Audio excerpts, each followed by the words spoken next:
So sometimes there are build ideas that I have cooking for a while, and it's just a POB that's thrown in, and it just does not really seem to work. There's a few pieces missing. And I have a folder where I'm like, every league, I kind of go through it. I'm like, maybe this might work now. Maybe it got some buff. Sometimes it's not as obvious. However, with the new Ynda's stand belt, I think it's finally time to kind of talk about Beacon of Madness in a non-memey way. Now, a few shoutouts at the beginning. First up to my mod, Ben Bash, who's been putting this idea into my head, I think around about 2 years ago. It's crazy how far this has gotten, because back then I thought it would be just forever a dream, basically never gonna work, but yep. Also, a lot of interesting creators have been making videos about this item over the years, which has been very informative to watch. For example, Surgeon General. And then also we have this post by Crosshack, which is the oldest post I could see with anything resembling this. It was a word loop, so a self-damage build, but still Beacon of Madness remains. And as you can see right here, ever since then, the build just suffered a lot of issues.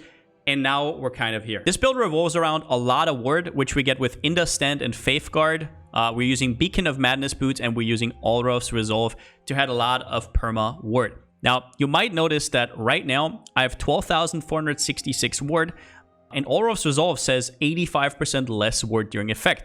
If I unequip it, though, I only go to 14k, right? Like 14k versus this. Why do you only go down like 1,500? And why did you see me in the intro face tanking all of those balls and just like taking no damage? Well, okay, let's start from the bottom. First up, what does ward actually do? And I need to point this out because a lot of people who have never played with ward, or they've only played with ward loopers. This is not a self-damage build or anything like that.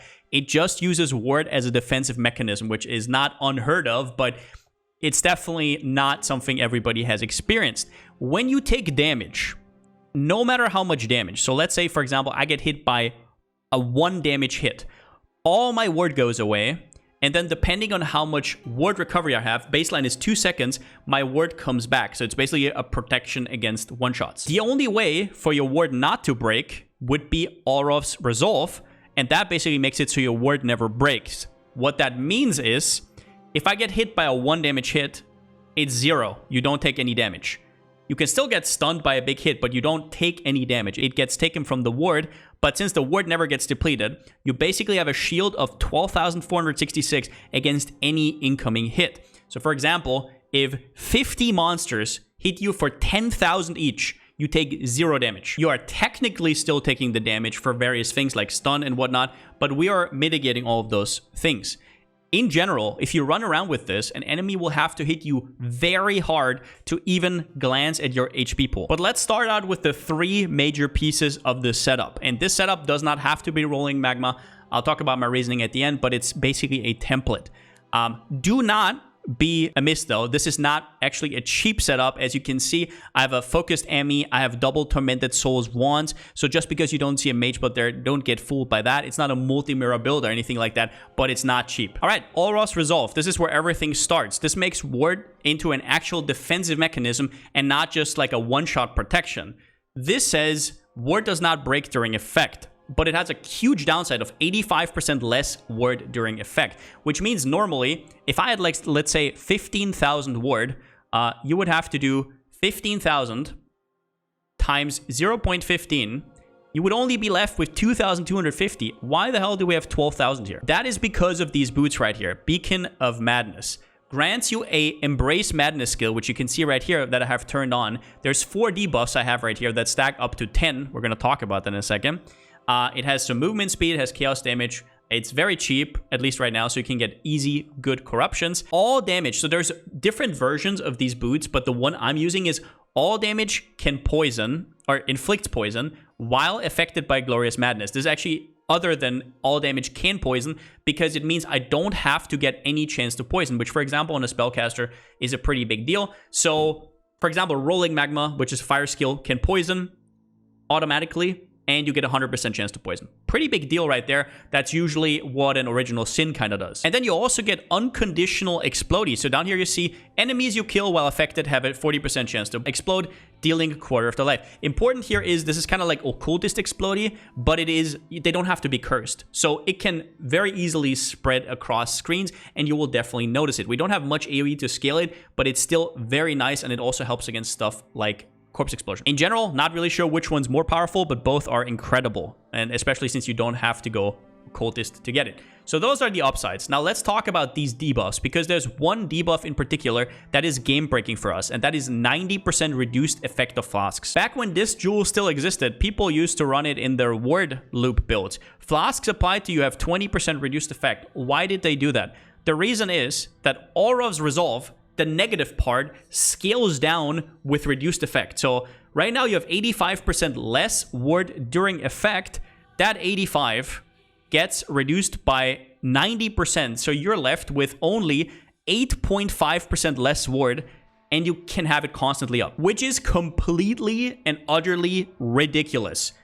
But it does come with a cost as well, and we're going to talk about that in a second. The first one is that all your other flasks are basically going to be useless, which also does play into your Balbala, though, your trader, which gives you flasks gain 4 charges per empty flask slot, so you can make up for some of the other downsides. So that is basically the game breaker that makes this build tick. And if we left it here, this would probably be the most broken build in the game, but it isn't, because there's actual downsides to these as well. So first up, 60% less action speed right here. That is straight up something that happens. So if you look right here, we're a Trickster, and that is for a reason. The 60% less action speed does not do anything if you're either a Trickster with 1 step ahead, or you're, for example, a Jug. There is also a, I want to say, a Balance of Nightmare mod for Temporal Chains that can do that, but then you have to cast it every 10 seconds, which is like, do you actually want to do that? I'm not really sure, but theoretically, you can play it on whatever you want. Those two are just the best examples. Then you have reduced flask charges gained. This is not less flask charges gained, thank God. It is reduced, so it gets completely negated if you have 90% increased flask charges gained. We get that just from the nodes right here, and then stuff like fasting and also increased flask charges gained from these small points right here on medium clusters. And at the end, we're probably going to have around about 130% increased. So minus the 90, we're going to be 40% in the positive. We basically just want to make it so Olroth's is up all the time and not just conditional, because that's what our defenses rely on. So these two are quite easily combated, but the other ones, not so much. Here, 90% reduced life and energy shield recovery rate. The thing is, you don't necessarily need any recovery if you never get hit. Right? Like usually what would happen if you, for example, run a block build, like any build with a ton of block, even lucky block, right? You almost never get hit. And if you get hit, you're probably going to recover to full. So you maybe think it's the same, but it really isn't, because unless you're hit by a dot, you never take any damage on your life. So this less recovery is not even all that necessary, but onto dots a little bit more in a second. But in general, this doesn't really make any difference in 99% of situations. And then the last one is increased damage taken, which does stack additively with other things that would let you take increased damage. So it's not as bad in some situations, but in general, yeah, it's bad. It is something that you won't really notice because of how overkill a ward is, but it basically makes it so if you want to make this work, you gotta stack a lot of ward, otherwise you're not gonna feel it. You can't just go 6k ward. Sure, it's still gonna feel really good in most content, but you wanna be at a point where that 60% increased damage taken does not invalidate all the ward you just gained. Now, the third piece here is Ynda, Stand, and Faithguard, and this is something that has been introduced this league. Getting ward used to be quite annoying. You wouldn't get that much. So the problem is making the boots work, making everything work for like at the end of the tunnel, 4 or 5k ward just wasn't worth it. And even if you could go Faithguard, it would be a ridiculous amount of investment for less. So I could never really figure out how to actually deal damage while still having ward. Now, Ynda Stand gives you ward instead of 60% of your armor and evasion rating from equipped body armor. The quality for defense modifier gets this from 50 to 60 in case you didn't know. So we just make a crazy new base with over 4,000 evasion and armor, and we get a ridiculous amount of ward from it. Base ward, we are getting, let's say, I think round about 8,200 we get from the chest, times 0.6. We're straight up getting almost 5,000 base ward. We then use the Faithguard unique helm to make it so increase and reductions to maximum energy shield instead apply to ward. That is only increase and reductions. It doesn't, like, flat energy shield doesn't do anything to ward, just increase and reductions. So for example, stuff like unnatural calm, right? You know, the usual suspects. It would be even like arcane focus, also intelligence, which Instacker, for example, could be really interesting for this build. All the double dip, life, resourcefulness, and even Soul Thief if you want to. We also have a little bit of word from our runic gauntlets, but that's a complete drop in the bucket compared to how much this gives us in total. And for normal ward builds that use Olroths, this is actually something they factored in because they did nerf Olroths this league. What they did to Olroths was previously it was 70% less ward, and now that you have Yndas that you can use in your build, they said, well, at the same time, we also have to reduce the effectiveness though. Going from 70 to 85% less is like cutting ward in half. So what normal ward builds that don't use these boots have to do now is basically use Ynda stand to get a little bit more ward than they did before, but then they can't use stuff like Mage Blood. However, on this build, where we almost completely negate this anyways, we basically just got Yndas, quote unquote, for free. Things to overcome for this defensive method are big Phys Hits and dots. In general, big Phys Hits really depends on what content you run. The content I'm currently running, I never, like, not even close, like not even half of my ward ever gets consumed. But if you, for example, want to tank an Uber Shaper Slam, you have to make something like an Immortal Call setup. Right now, I have an Immortal Call setup with, I think, round about 61% uptime, I want to say.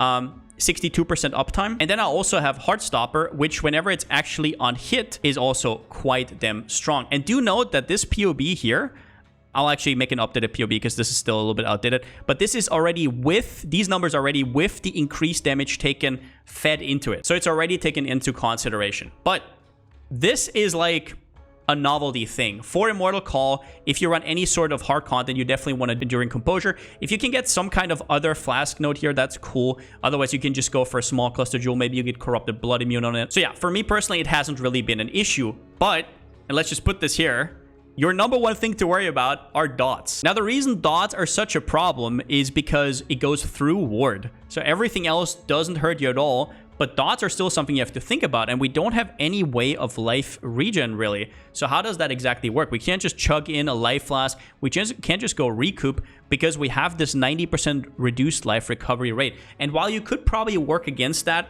a little bit and then still recoup, maybe make even a word looper out of this shell, I'm not 100% sure. I couldn't really figure it out. It was too many things to solve at once on top of the mana cost, which was annoying. It's just so many points to spend that I could not personally figure it out. However, this is what we're doing against dots. And these are non-negotiable. We're getting bleed and poison immunity. You can either get these from a ring corruption right here, if you want to go for example, unique ring that has either one or both. Or way easier is while you have Malevolence, unaffected by bleeding, unaffected by poison.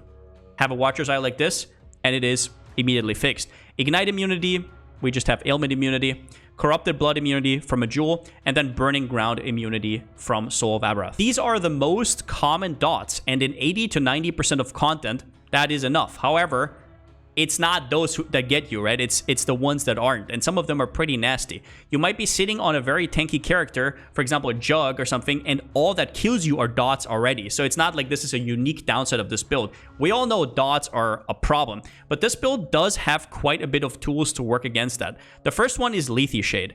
Usually, the more duration of ailments on you can be a problem, but we are completely immune to all ailments. So all that's left is we take 50% less damage over time if damage over time is started in the past second, which is usually way than more time to kill everything around you or move out of a weird ground dot. On top of that, we have 10% reduced dot damage taken from the mastery right here. Actually, it's less, my bad, less damage taken from damage over time. And then also we have Heartstopper. So half of the time, what will happen is you just take 40% less damage over time. People are always looking at the 40% less damage taken, which is basically, I mean, it's like double Fortify, even a little bit better.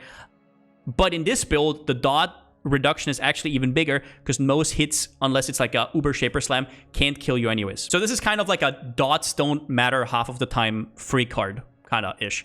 Then on top of that, you have to have capped Chaos Res. And this is basically the complete shell that I built against dots, and so far it's been working very well. There are still some nasty bosses that if you stand in them, you're just going to get absolutely destroyed, and that is just normal. One thing I want to note as well is that Immortal Call actually gives less damage taken in general. It is not just less damage taken from hits. So while Immortal Call is up, you have the 50% less damage from Lethe Shade, maybe the 50% less damage from Heartstopper, and then you also on top of that have Immortal Call, which has like 60% uptime. But then at the end, the question remains, if we take damage, how do we leech it back up?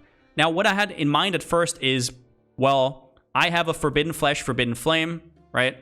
And from that, I am getting this right here. I'm getting Noxious Strikes, which gives me extra recovery. I have life on kill. Maybe I'm going to go for a Vitality, Watcher's Eye. But what I found in the end to work the best was actually Dissolution of the Flesh. Dissolution is a widely used jewels in life stackers. It gives you 30% more maximum life, which is ridiculous. Even on this build that doesn't really scale with it, that is ridiculous for a jewel on its own. And the rest is actually all upside. Removes all energy shield. We're not scaling any energy shield anyways. We have 90% reduced recovery, so it doesn't do anything. And most of our gear we want to spend towards ward. And then we have life that would be lost instead is reserved. So what happens is you're going to take damage and you're going to get reserved up to 0. And if your reservation is on 0, you die. So how this would play out, for example, in a Hex Blaster is you throw your mines out. And if you get hit, right, you're going to be like, whoa, whoa, whoa, whoa, whoa. You're going to step back a little bit. And 2 seconds later, you're back to full. That's what the jewel does, right? It doesn't allow you really any recovery because everything gets reserved. But if you just chill, after 2 seconds, it gets reset and you're basically back to full. But the important wording here is that it says life, if you take no damage to life. So what happens on this build instead is you take damage from dot, and then you're outside the dot, and you're still getting hit from all sides. It does not matter. The ward prevents you taking damage to life completely, and you just fill back up immediately. There is no, like, you have to play safe or anything like that. Dissolution of the Flesh on this build is utterly, utterly broken. Taking damage to your ward does not reset the 2 seconds. It literally goes back up after 2 seconds once you step outside the dot or the dot ceases to exist. So the setup I'm using here is actually a Rolling Magma poison build. The reason why Rolling Magma just kind of works out is because it doesn't really need anything. It doesn't need any proj speed. A lot of people think you need less proj speed or something like that. You really don't. It is just a ridiculous, ridiculous build. If you have Nemesis, in case you guys don't know, the projectiles become random once you do that.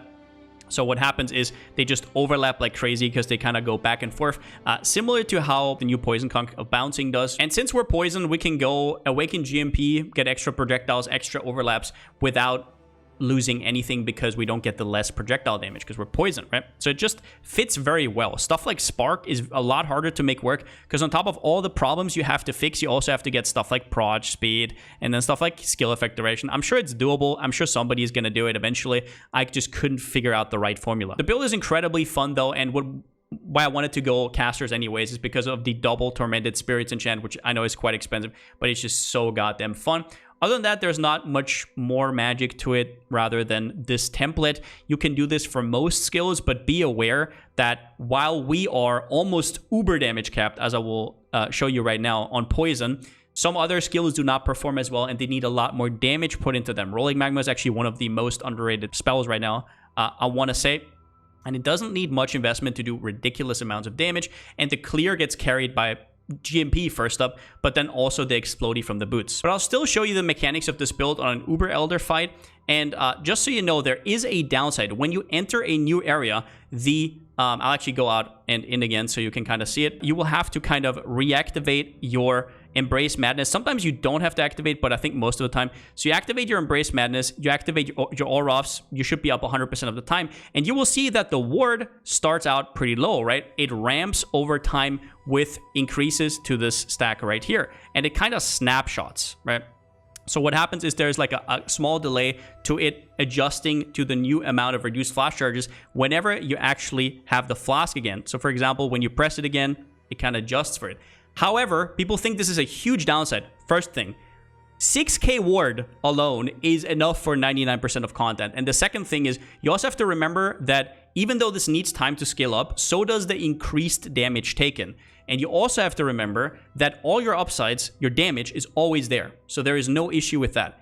If you're doing a incredibly hard encounter, you might have to wait 5 to 10 seconds, which is annoying, I know. But I've been doing tier 17s, just going in, not really waiting at all, because the increased damage taken is also not up. So I'm just going to show you a ball phase right here. I'll first show you the damage on Rolling Magma, but I'll basically just jump in, press the Despair, pre-throw a little bit, and here is the damage. Now I think I have everything up. Yep, this would be the damage. I'll just, okay, he's phasing, good.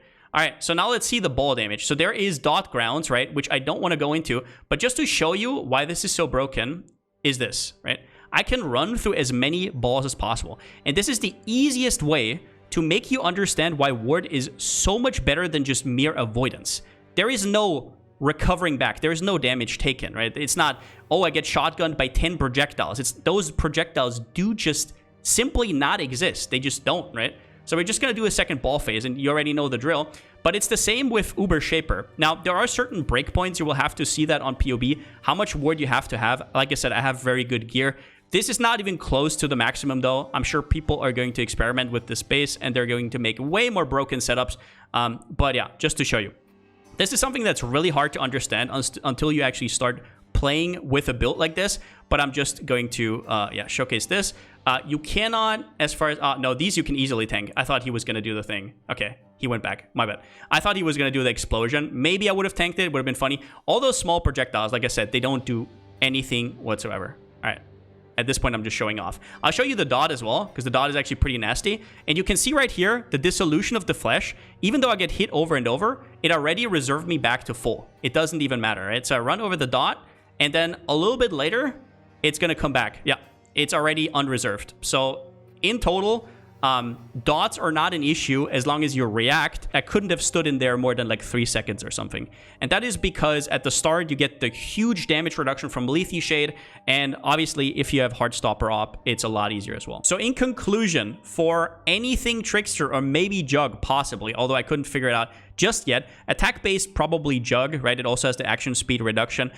This is an extremely interesting template. You can do this on whatever. You can do it on a caster, attack-based, whatever you want. These boots open up a ton of possibilities for you. Playing this setup has been ridiculous so far, to say the least, and I will make a full build guide about it whenever I'm ready, right? Right now, I literally just leveled. I'm level 94. I'm still missing like 30% of my damage because I couldn't take Serpentine and faster Poison. My Poison is a little bit too slow right now, as you can see in the ramp-up time.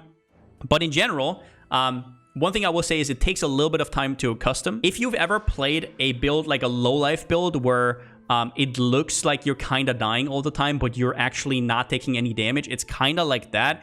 It can be weird at the start, but you're accustomed to it pretty quickly. And another thing that I will say is you have to know the game, kind of. So you have to know where dots are that aren't burning ground or bleed or poison. Like, where are those, right? Then you can already expect where they're going to be, and then you can play a little bit more careful. And everything else, you can literally face tank. Just stand there forever. If you have that player knowledge, then you can do it. The last thing, though, and this might be an upside for some people who kind of tick like me, and some other peoples will absolutely hate it, there's a lot of small stuff to fine-tune. You are so starved on resources on this build. So many uniques, so many things that have to be a certain way. No flasks to fix everything perfectly. Especially if you're using this template for something else that it's not, I guess, meant to, you will have to do a lot of min-maxing and a lot of tinkering around, which is something I absolutely love, but some people don't. So that is, yeah, basically the build.